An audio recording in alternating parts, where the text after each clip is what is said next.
Yesterday we talked about the pledge and the turn, and today the prestige. Luke chapter 4, verses 23 through 30 says, Jesus said to them, "Surely you will quote this proverb to me, 'Physician, heal yourself.'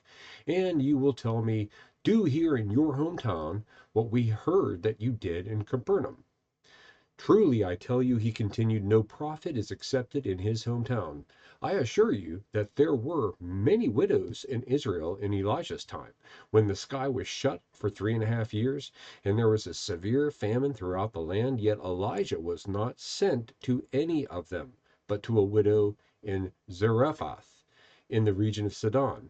And there were many in Israel with leprosy in the time of Elisha the prophet, yet not one of them was cleansed, only Naaman the Syrian.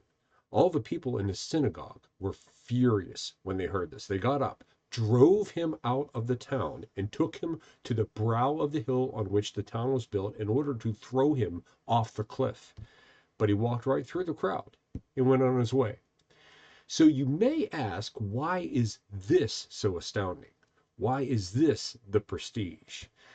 Paraphrasing Jordan Peterson on the topic of courage, we all read history as if we were Oskar Schindler during World War II, actively working to save the Jews, when in reality we would all be at best keeping quiet about what was happening to the Jews, and in some cases actively participating in their destruction and even possibly enjoying doing so.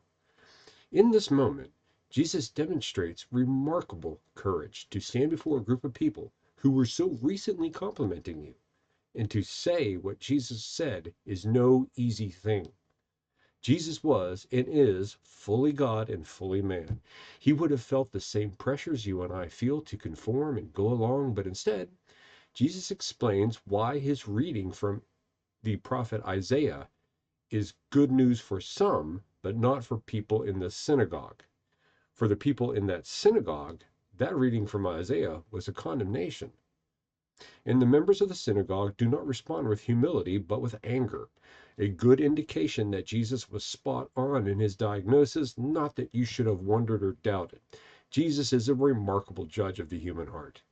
They drove Jesus to the brow of the hill with the intention to throw him off the cliff. And wouldn't you know it, Jesus makes a great escape by literally walking through the crowd and leaving.